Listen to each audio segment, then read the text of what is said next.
Okay, so number 1 is Contra.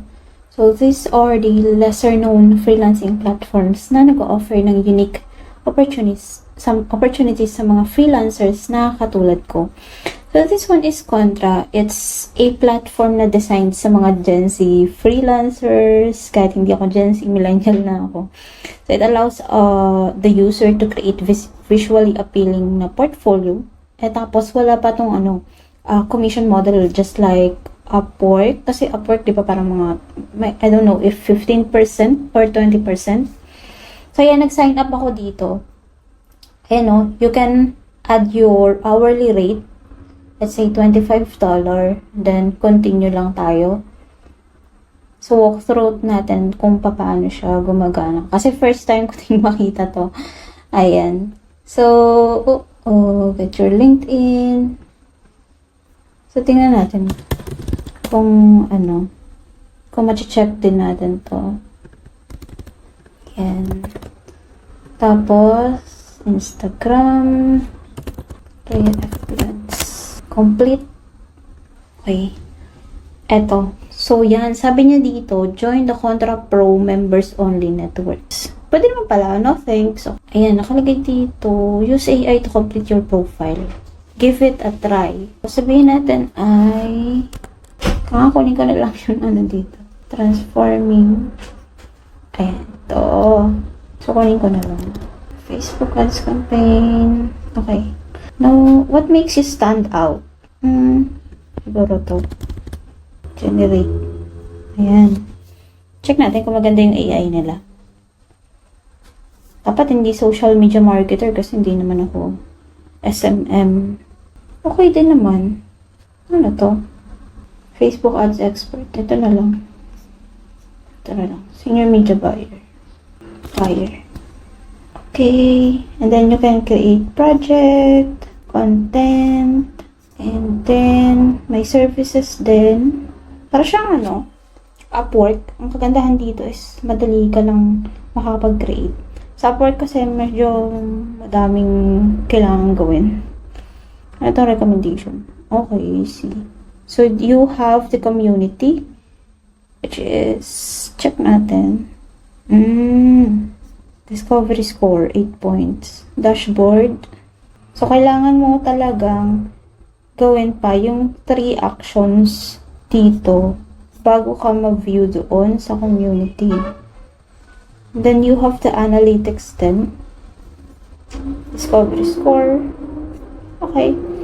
I might update you na lang siguro after ako dito. Jobs. Ito pala, jobs. Check natin. Ads expert, Ito, ay, 15 days ago. Ads expert, Facebook ads. Paano to anuhin? Okay. Complete profile to join the waitlist. I see. Let's see the other freelancing platform na pwede nating gamitin. Ito yung Simply Hired. If you have heard about it. So, meron siyang ito. Sabi dito, scam daw. Tingnan lang natin. Facebook ads. Search. Remote. Facebook ads. Tunay kaya itong mga to. Para siyang LinkedIn jobs. So, yung Simply Hired naman, para siyang freelance job listing ng meron siyang mga various sources. Merong mga broad range o kaya naman project type. So, yun, wala siyang registration fee. So, very accessible ito for all freelancer. Yun yung pros niya dito. So, ideal to kung kayo ay naghahanap ng wide array of job opportunities na hindi kailangan ng upfront cost. Katulad ni Contra. Si Contra kasi parang meron siyang pro. May ganyan-ganyan siya. So, yun, dito pwede ka maghanap agad. Ano pa bang pwede? Ito, maybe you can check Unojuno. Yan. Unojuno is siya, UK-based platform siya na nagki-catering ng mga creative professional. So, kung more on graphics or creatives kayo, so, pwede yun. Check natin yung pricing niya. Kasi may pricing nakalagay. Okay. Okay, may fee siya. May 12%, may 4%. Number 4 is we work remotely. Ito. Ito yung we work remotely. Jobs. Tingnan natin. Top trending. Parang hindi siya updated.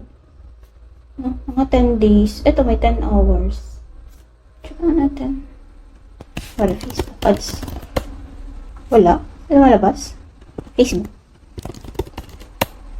Si work remotely kasi is, siya, yun nga, remote jobs, tapos may mga list siya ng mga freelance opportunities for mga freelancers, iba't ibang field yan, may programming, may design, management, product, ganun. So, ideal siya sa mga freelancers na naghahanap ng part-time tsaka full-time remote work.